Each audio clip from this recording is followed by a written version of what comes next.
Greetings and welcome back to the Wild Swans at Coole. Today we are discussing the significance of Elizabeth's visit to Pemberley, social class and marriage in Pride and Prejudice. Before we begin, the detailed academic notes contain many advanced literary terms. The glossary of these difficult words and the easy explanatory notes are already mentioned in the description. If you find any term difficult while following today's explanation, please refer to those notes.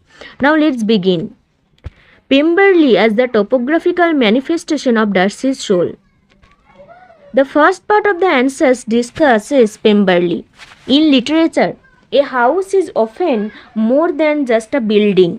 It reflects the personality and character of its owner. This is exactly what Jane Austen does with Pemberley. Elizabeth visits Pemberley in chapter 43. And this becomes the biggest turning point of the novel. Before this visit, Elizabeth thinks Darcy is proud, arrogant and selfish. She believes this because of his rude behavior at the Meryton ball and because she trusts Wickham's false story. Although Darcy's letter has already started changing her opinion, she still has doubts. When she reaches Pemberley, everything changes.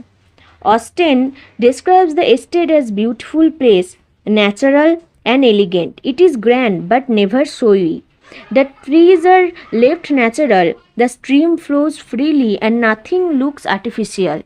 This shows that Darcy himself is balanced, sincere, responsible and a man of good taste. The house therefore becomes a symbol of Darcy's inner character. Another important moment is Elizabeth's conversation with Mrs. Reynolds, Darcy's housekeeper. She describes Darcy as kind, generous and caring. Since she has known him since childhood and has no reason to lie, Elizabeth begins to realize that Wickham's accusation cannot be true. Soon Darcy himself appears. Instead of behaving proudly, he is polite, respectful and welcoming towards Elizabeth. But not only towards her but also the gardeners who belong to the middle class. This completely changes Elizabeth's opinion.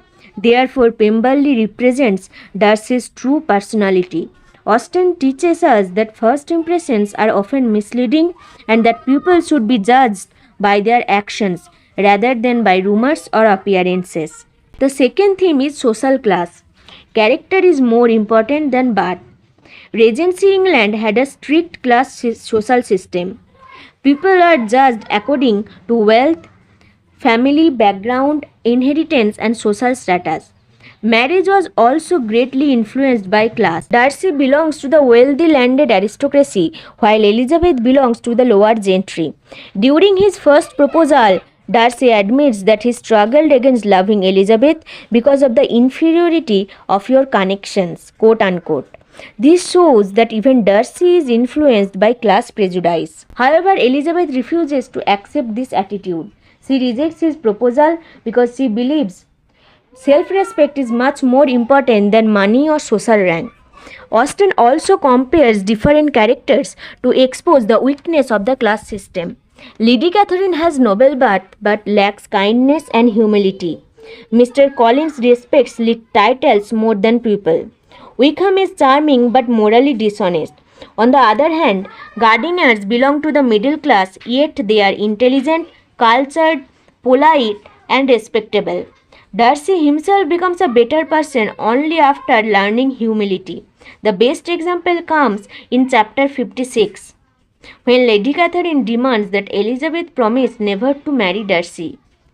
You can see in the note that it is written, she famously declares, "He is a gentleman, I am a gentleman's daughter, so far we are equal." This sentence expresses Austen's belief that true nobility comes from character, not from birth or wealth. Marriage is the central concern of the novel. Austen presents different marriages to show which relationships succeed and which fail. Their marriage is unhappy because it is based only on physical attraction. Mr. Bennet soon realizes that his wife lacks wisdom and good judgment. As a result, there is little respect between them and their poor parenting affects the whole family. The second example is Charlotte Lucas and Mr. Collins. Charlotte knows that she has very few opportunities as an unmarried woman without money. Therefore, she marries Mr. Collins for financial security rather than love. She herself says, I am not romantic. You know, I never was. I ask only a comfortable home. Austen understands that Charlotte's practical decision but also shows that such a marriage lacks emotional happiness. The third example is Lydia Bennet and George Wickham. Their relationship is based on attraction and excitement and impulsive behavior. It lacks responsibility and mutual respect. Austen uses this marriage to warn readers that passion alone cannot create lasting happiness. These three marriages prepare us to understand Austen's ideal marriage. Elizabeth and Darcy represent Austen's ideal relationship. Unlike the other marriages, their love develops slowly through misunderstanding, self-examination, forgiveness, and personal growth. Elizabeth teaches Darcy humility after she rejects his first proposal. Darcy reflects upon his behavior and later admits, By you, I was properly humbled. This shows that he has changed and learned to respect people, regardless of social class. At the same time, Darcy's letter teaches Elizabeth an important lesson. She realizes that she judged Darcy unfairly and trusted Wickham too easily. She honestly admits, Till this moment, I never knew myself. This is one of the most important moments in the novel because Elizabeth recognizes her own mistakes.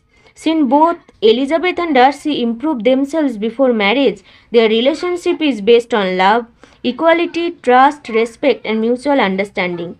Austen therefore argues that successful marriage should not depend only on beauty, money, or passion.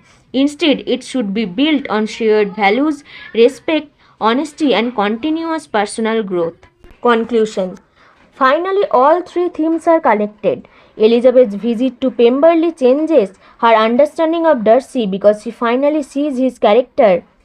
Darcy also overcomes his own class prejudice to value Elizabeth for her intelligence and moral strength rather than her family background.